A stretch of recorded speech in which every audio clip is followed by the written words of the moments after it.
Una, manipulation. Pangalawa, insiders trading. Criminal na mga ano yan criminal cases yan. Minamanipula mo ang valuation ng properties. Tapos insiders trading, doon sila kinasuhan kayo. Kaya lang yun na nga, yung mag-asawang bilyar hindi sumipot, yung magkapatid sumipot.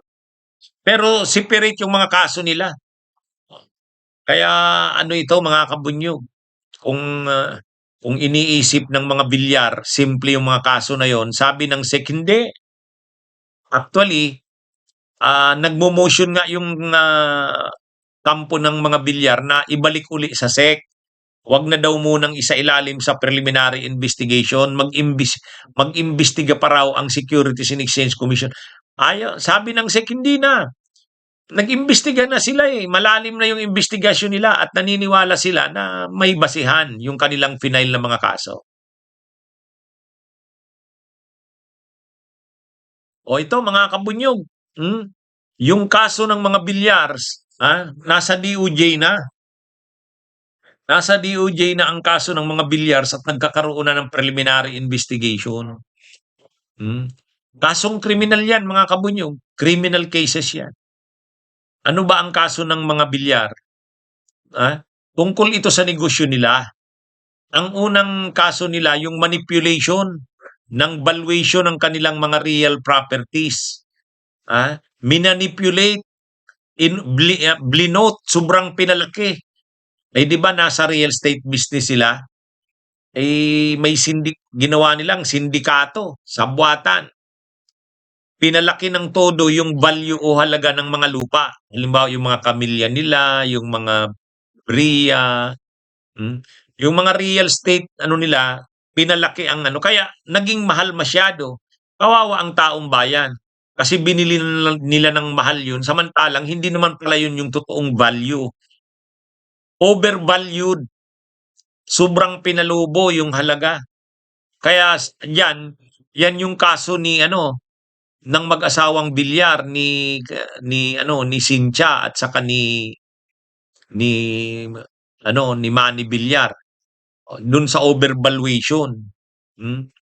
Kaya actually buong pamilyang ito ang kinasuhan O ngayon, ang nagkaso sa kanila SEC, Securities and Exchange Commission.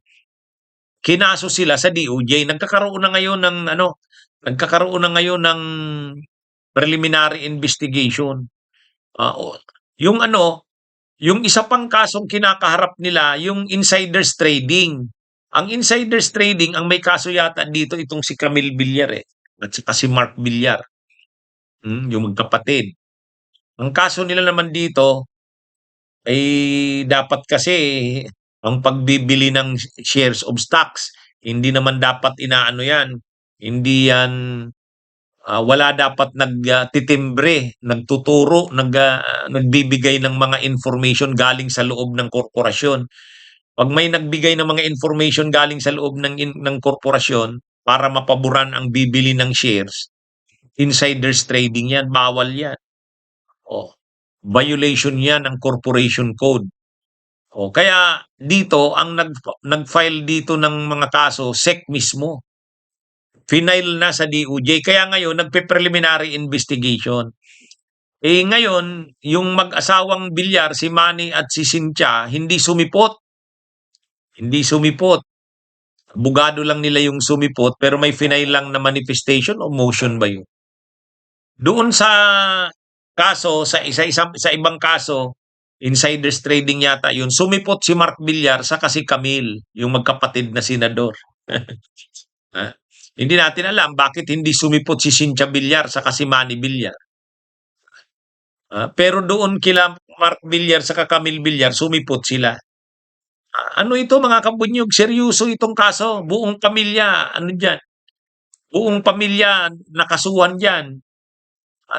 Kaya actually, dito, lumalabas dito. Kaya siguro, di ba dumating ang point na pinakamayaman na Pilipinong negosyante si Manny Villar. Yung pala, hindi naman totoo yung yaman, Hindi, mayaman sila, pero ibig sabihin yung overvalued nga, sobrang lumaki yung computation ng mga assets mo, net worth mo. Dahil nga sa una, manipulation, pangalawa, insiders trading. Criminal na mga ano yan criminal cases yan.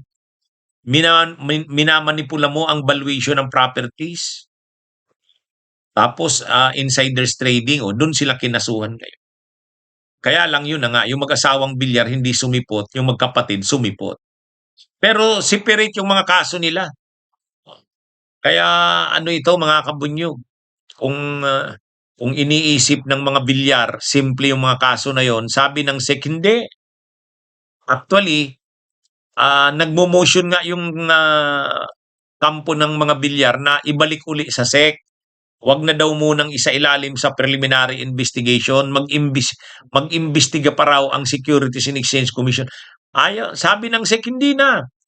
Nag-imbestiga na sila malalim na yung investigasyon nila at naniniwala sila na may basihan yung kanilang final na mga kaso. Anyway, mga kabunyog, mga kababayan, salamat naman at ginagawa ng SEC yung trabaho nito. Kahit makapangyarihan yung mga bilyar, hindi nila inaatras yung kaso. Actually, may mga pressure sa kanila na i-atras na yung kaso, mag-imbestiga uli. Hindi, sabi ng SEC na imbestigahan na daw nila. Ano na ito? Tuloy na ang kasong ito. Sana naman sa part ng DOJ ay wag magpaariglo. Dapat ang Department of Justice ang protektahan diyan ang interes ng bayan. Kasi halimbawa diyan sa manipulation ng valuation ng mga properties. Imaginin mo, bibilihin mo ng napakamahal, yun pala hindi naman yun ang totoong valuation. Kaya dapat gawin ng DOJ yung maprotektahan ang taong bayan. Kasi ginawa naman ng SEC yung part nila. Kaya nga nag-file ng kaso ang SEC sa DOJ. Kaya may preliminary investigation ngayon. Pero dapat makarating sa korte yan para mapanagot ang mga bilyar. Mapanagot sila. Kasi yung ginagawa nila sa taong bayan na panluloko yan Panluloko. Mga official pa naman sila. Mga official pa naman sila mga official pa naman sila na sa gobyerno. Tapos ginagawa nila yan sa taong bayan. Matindi talaga tong mga bilyar Bunyog, bunyog, halikan na kasama ka. Bunyog, kapag buklod ay may pag-asa. Luzon, Visayas, Mindanao, isa ang pananaw.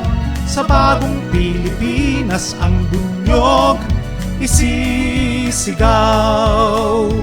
Bunyog, bunyog, bunyog.